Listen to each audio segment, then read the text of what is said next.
run that we haven't seen at a pretty large regional in a long time from Squidplumber. Yeah, finally coming back into his own, saying, you know what, the Richter had to go away for a little bit. Yeah, it's Comes time to for Simon once again.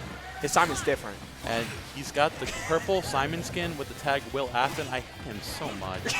So much. Hey, man, have you seen the FNAF movie? I have not. Me neither. Maybe I'll see it after. Depending on if he wins the set, I'll see the movie.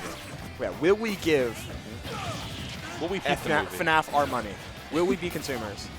Time will tell. Oh, wait, I like that, though. One of the biggest things that I like about the Belmont player base is they're so willing to share information with each other. They're a tightly connected group. And you see that with like Dom and Squidplumber and so many of the other Belmont players. Yosefu, just like extremely solid, sharing the information, trying to make this character as best you can be, even against a theoretical demon of a matchup for them, because while Sora may have a lot of hard time getting in, his ability to corner carry and push you off stage is ridiculous, and we've seen DTP do that so well throughout this entire bracket. I think this is the two sides of either a corner carry character like Sora or someone who's able to defend the tower. The tower defense character of Simon, being able to throw out the down special, the side special, and just constantly keep this character from getting in. And the second, he's able to find just those small two-hit combos ever so consistently and keep DTP on his toes. With DTP, of course, shifting to a more aggressive game for this set. And it's looking pretty good so far. But Squidplumber, again, just keeping him right on his tail, keeping the energy that DTP is bringing to the set. Yeah, I like the overall direction that DTP is taking. Even if it is getting him in trouble a lot during this game one, you cannot let Squidplumber get comfortable against your character. Because Sora is floaty, he can have trouble with a lot of these various projectiles, and the whip itself being able to be angled. Like, it can be really tough. So you have to try and force the issue here and kind of impose your will upon to the Simon, of which we might be starting to see that great tech roll in from Squidplumber to avoid the grab as well. Very aware of his defensive options, and you better be, because they're very limited. 100%.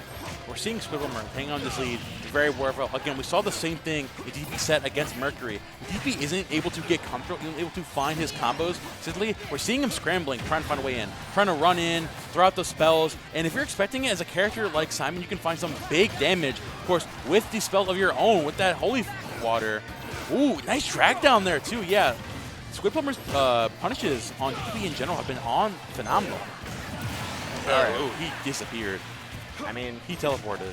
You only really get one stock a set with the Hurricane Spin, and that's going to be his last stock at game number one as well. Squidplumber instantly coming down with the Holy Water into the angled up forward smash. Got to make sure that it hits.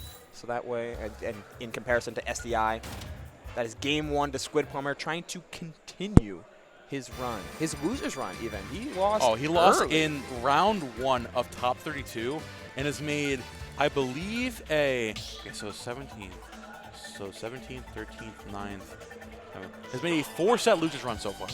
That's pretty good. And it's looking to make it even more, of course, already being up on DTP. Again, I love seeing it in his gameplay and just seeing it in his face in general. Squidplumber's passion for this, right? The ways that he brings this and just adapts immediately on the fly, keeping his head in the game, locking down as perfectly as possible. Saying the one thing DTP really wants to do is get in here and find an air, and I have the tools at my disposal. One of the only characters in the game who can outrange that massive forward air, that massive move. That move was ridiculous. Sora Nair's bigger than Palu Nair. It's that good. And there's a reason that you're using it so much, because if he completed that combo, that would stock. Shout out to the Mega Man Battle Network music, by the way. Big fan. Big fan. Oh, there we go. The mix-ups again. There we go. You gotta be ready with those defensive options, because you're not getting many chances, but the max range forward air getting away from DTP. Trying that again, the aerial sweep edge guard did not land twice over now for DTP. And I mean, as you were saying a little earlier, like when DTP starts getting a little bit behind the 8-ball, like in a ledge trapping situation against the Belmont, he starts getting desperate very quickly. Oh, yeah, unfortunately, again, like you said, too, DTP, you have to keep those defensive options in mind, right? Because DTP is just getting a little too flow charted right now, getting a little too tunnel vision. We're seeing it again. His only thought right now is, I need to get rid of this stock. And Squidplumber, on the other hand, saying, is Sora wants to get in, so I'm going to do everything in my power, everything in my toolkit to stop this from happening. And as we're seeing, he's doing a fantastic job of doing so. Ooh, but a nice call there from DTP. Yeah, keeping things extremely even here. This is all damage. That's not great. Like 68, like 0 to 60 to 70 even. Like it's damage that hurts, but it's damage you'll take in order to try and set up for a combo that directly leads you to one of these platforms that are off stage. Sora can kill you with a touch if performed correctly. But Squidplumber's not letting him touch it. Like, it's just been so impervious. That protect the castle, tower defense type moveset. Up B, no double up air. Nah, that's not going to take stock at all. The up air was guaranteed true, but the up B would have closed out the stock. Yeah. So, like, you gamble, is Squidplumber mashing air dodge, which typically he hadn't been. So, hard keep gambling. Doesn't find that, unfortunately. We roll those dice. Yes. We're seeing DTP here finally locking down more consistently now, opting for more of those spells, taking the more defensive approach, saying, okay, if I just run in and I can't find my arrow so consistently, because Squidplumber's doing a really good job of using his district and keeping me out. So instead, I just need to take more of a defensive approach. But then again, we have Squidplumber who's locking you down at ledge, and you don't have time to take a defensive approach. But nice counter there from DTP, finally finding an opening, and Squidplumber, of course, still sitting here at 150. I love Squidplumber's ledge play. That is unfortunate for DTP, missing that grab on the neutral getup, allowing for Squidplumber to refresh those resources, refresh the ledge invincibility as well, and get right back to doing what he's been doing best. The back throw? Not nearly enough. Going out there with that reverse thunder into the up smash of the DTP Classic. Still not going to connect there. There goes the Classic. We really are in 2019. That is Holy Water at ledge into forward smash. Nick District's friend Squidplumber now up 2-0 on DTP. This is just like, this is just tragic. This is literally the same situation that we see like a character like Aiken. We're seeing like a top tier like Sora struggling with the same thing. It's just, okay, my game plan is nair and find damage and take your stock very early. And so on the other end, all I'm going to do is run backwards and throw my huge disjoint and throw my projectiles to stop you from doing that in any way I can. Yeah, a lot of the uniquities of Sora are really playing in, a lot of the uniquities of Belmont is playing into Squidplumber's favor, just like a mastery of all these different tools.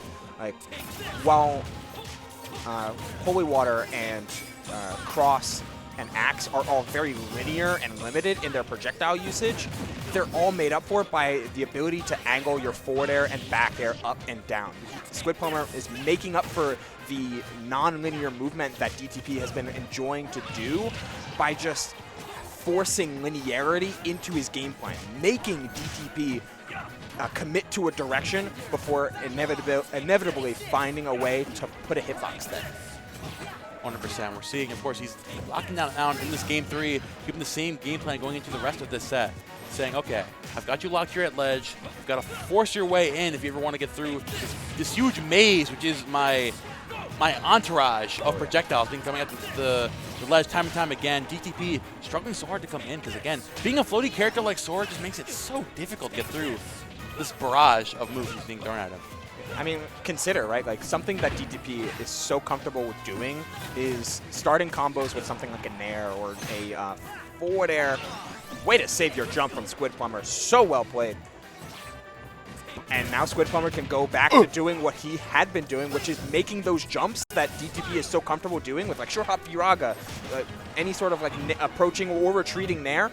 All of those become risks now because you don't have access to block, and suddenly you have a hitbox ready, able, and willing to close out that stock. Well-spaced forward air there from Squidplumber, and he's back in the driver's seat. We're seeing the main downfall of DTP. The only time he's been losing is when players won't let him do his game plan.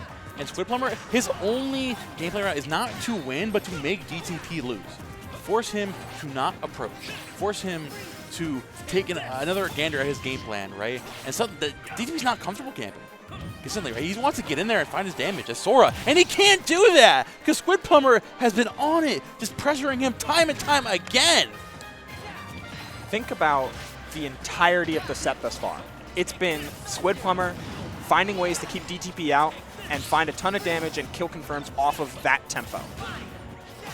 second stock, game 3. He drops the stock there. Second stock, game 3 to establish such a massive lead heading into a deciding losers quarters game, loser quarters set. He changes that tempo. Like, that is stuff you cannot teach. You can only learn. That's true. %. Oh, and Squidplumber going for the read of a lifetime there again. But if it hit. If it hit, though. Up a stock and a half, that would have been insane. Now DTP, of course, they Hail Mary, anything, just trying to find that opening combo, trying to get back into this game, just can't because Squidplumber is expecting it at this point, saying, you know, you have to go for a Hail Mary option right now, and those Hail Mary options are not going to be working out. Be hanging out all the way out there. It's looking pretty grim for our hero here. Yeah, it's getting more and more tough as that will do it. Take this. Farewell. You don't belong in this world. But what he said, did he say, damn, hear it. I didn't hear it. Did he say farewell? I didn't hear it. Damn. Sorry, my bad. Farewell. Farewell, DTP. My bad. But still, well played from Squidplumber as another Philly player drops out of bracket. 5th place, though. Extremely respectable. Oh, yeah. A very, very ugly bracket. Ugly in the best way. Because there's been a lot of very insane matchups happening, especially in the losers bracket. Bringing it all the way out there and locking it down himself. Good stuff to DTP for that 5th place. Yeah. It's something about consistency, right? Like, for you to be on a PR reliably, it's not just about, like, hey, you got a ton of wins and got 1st place in this one tournament. You got to consistently prove that you're a mainstay in top 8. And if there's anything that DTP did throughout this bracket here, it's proof that he is a mainstay for the top 8.